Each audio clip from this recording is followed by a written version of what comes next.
biggest collection of Beuys drawings. There's a big museum now. They have underground. So that was the one aspect. When he was young, he did all the sketches, and you know, he studied also Rudolf Steiner's books about the bees. The lectures he had given for the workers at the Goetheanum, Beuys knew, of course.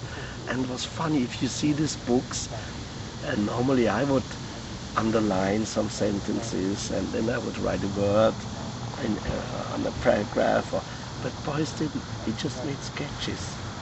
You know, he drew the things that he heard, and he immediately had an imagination, and he made the sketches there.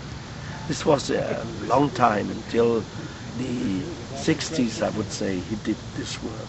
And then he started with his actions. And Flux's art, you know, everything was in movement, and so he had a lot of actions using honey. And one of his greatest actions was in Kassel at the Documenta, the great art exhibition. It was called Honey Pump at the Working Place. So he connected the honeys, this warmth element, this element of love, with the modern working place, where you normally don't find love there, you find coldness there. Wow. But he put a honey pump, and he pumped the honey. It was a very difficult technical problem. He had to go to one place. They only were able to make these pumps to pump the honey to the whole artifact. And then he had this honey pump at the working place, and this was one thing. Or the other thing, what you were talking about, he had one action. He made it in a gallery, in an art gallery. Joseph Beuys explaining the art pictures to a dead rabbit. So he had the rabbit, and it was, you can see something in the MoMA. You have the rabbit, and all the limbs of the rabbit, they were had sticks to make it longer. Oh. And Joseph Beuys put the rabbit on his shoulder, and then he went around the gallery, and he explained to the rabbit all the pictures that hang there. And because the rabbit doesn't understand the abstract language of the human being, he put honey on his head. He was covered with honey, and then he explained to the rabbit what the pictures mean. And the honey on his head would help the rabbit understand somehow. On the one side, and on the other side, it would help his thoughts to become living thoughts, because the honey has a lot of energy, you know, and it's many other things he did. So directly you could experience what energy element is honey. Beautiful, beautiful. So I love to hear you talk about Beuys and action art, and it's great to have a spiritual group. That's one of the things I love about the Anthroposophists, that is as intellectual, and it can reference people like Martin Luther King and Joseph Beuys, and it's not only about the Bible. It refers to so many parts of our contemporary human experience. Yeah. Now, getting back to the policemen in America, we were talking about how I'm making this movie, and I asked policemen at the anti-war rallies, you know, what do you think about the war? And they say, I'll give you an opinion, but I am not allowed to have an opinion. Now, you had mentioned something, and I'm trying to understand it, about what happens when the state gets, you have an initiative in your heart, but then if the state has made you do something, you don't really get the karma for it. But if the state makes you kill somebody, do you get the karma for it? Like if somebody enlists in the army and then they end up killing somebody. He's part of his form. Maybe this is theoretical, but I'd like you to talk about the state and karma from your anthroposophic perspective, and then maybe about the policemen and their karma, Yeah. if you don't mind, because we'd love to hear your thoughts, both as European and an anthroposophist. You know, Roesch was giving a lot of lectures during the First World War. And he was in Dornach in Switzerland. Switzerland was not involved in the war, and he lived there. But people from all countries that were in the war, they helped him to build the first Goetheanum. French people, German people, Russian people, from English people, from the US, from all the countries that had been in war. And the spiritual, spiritual approach to the world, it helped the people to overwhelm their nationalities. Of course, they were still German and French and so on, but it helped them because they knew this is only part of our, let's say, the physical body. But our spiritual being is a cosmic being. So we have to overwhelm these nationalities. But anyway, he gave a lot of lectures, and he, in that time, in 1914 till 1918, he always started his lectures thinking of the people being in the fight outside. You know, we have the dict, how do you say, where the soldiers are in? Oh, the the trenches. Trenches, Mm-hmm. They were there and they died there. And his first thoughts were, we have to think for the people dying there. And for the French and the German and the English, everybody, he thought, not concerning a nation, but he just was thinking of these poor souls dying 20 years, 25 years. And they had, you know, they had another karma. They wanted to do something on earth, but they couldn't, they were shot down. So that was the first approach to this. And on the other side, he said, now you have to accept this is your karma. And you have to be soldier for your folk soul. So, you know, in future we have to overwhelm this. But now you have to accept you're part of your folk. So he helped them. You know, he didn't refuse. He just said, you have to do your job. This is your karma now. But of course, he gave a lot of lectures. He said, now we have these young kids being born in 1917, 1918. They all look very melancholic. I mean, Middle European kids he had. Because coming down to earth, they met the souls going up back to heaven. So, you know, they met them and they became very sad. So they had this melancholic face, these young souls. So Ulrich always took a wider view on that. But, so he didn't encourage war resistance. He didn't tell them, not really, it's wrong to time. kill, don't go be a soldier if you're drafted. It was like, if you're drafted, it's your karma. Yes, in that time. But I think after the Second World War, he would have done it totally different. I think in nowadays, there's no right to go with the army to another country to fight there. There's no right at all.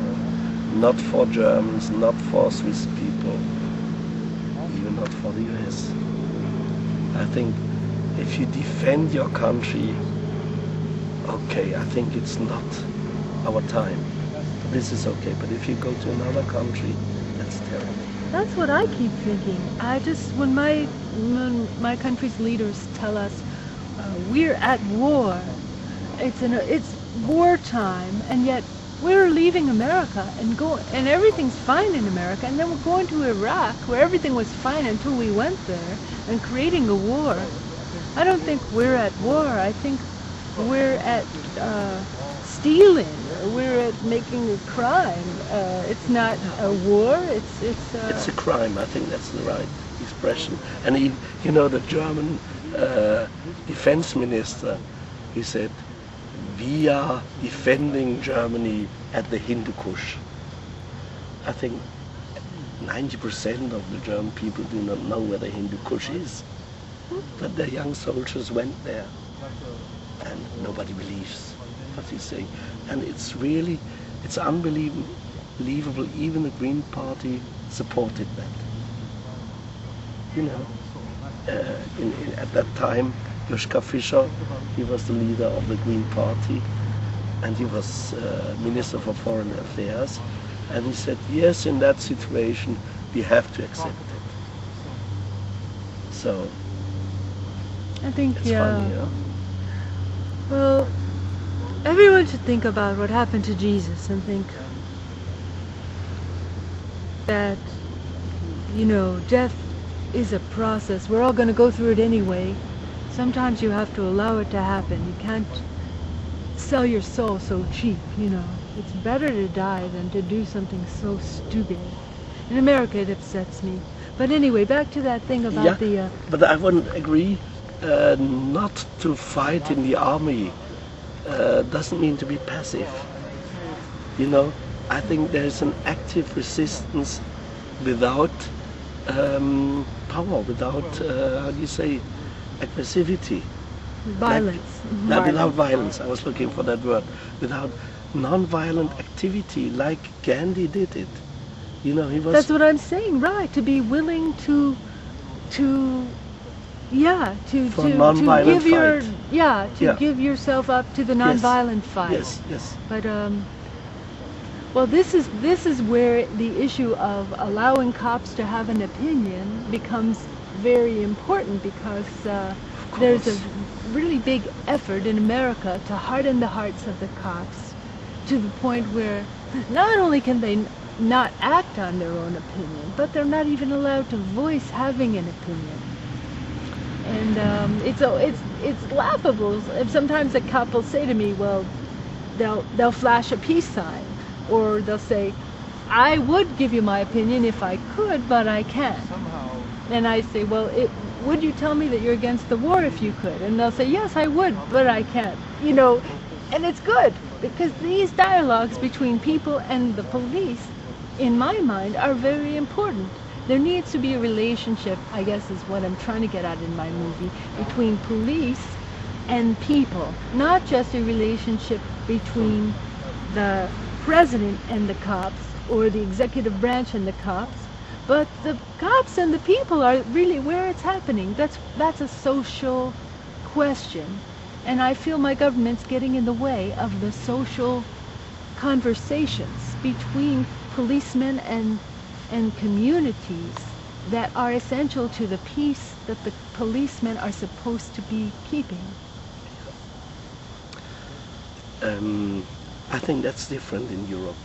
Yes, and I wanted to ask you, how is it different? Is that conversation more present? Much more open, yeah. Because we also have a union for critical policemen. It's a union for, Yeah, I never heard of such a thing. How wonderful. And they are quite critical and open. They also have discussions with people, rally on the street, or demonstrations against U.S. power, or whatever, like against NATO power. And some policemen are quite open for that. And I think it would not be possible in Europe. I mean, at least I talk about Germany and Switzerland. It would not be possible to forbid any policeman to talk about his opinion. He is open to do this. Yeah, even if they're not anthroposophists, they know. Yeah, no, I don't know. There are very few anthroposophists being policemen. We have a big problem at the Goetheanum hall. We are only allowed to have 1,000 people there if the fire police is there, the fire guard. and we only have 3 people join the fire guard, and they always have to sit in the big hall. So I don't know, very few policemen are anthroposophists. But what we have is we have some of the best known European directors of prison were anthroposophists, and they tried to go a new way, more therapeutic way in the prisons, not just to keep people away, just to help them to get in a new development, and to find a good relationship to their guilt, especially if they have murdered somebody. Wow. And anthroposophy That's deep. might help them.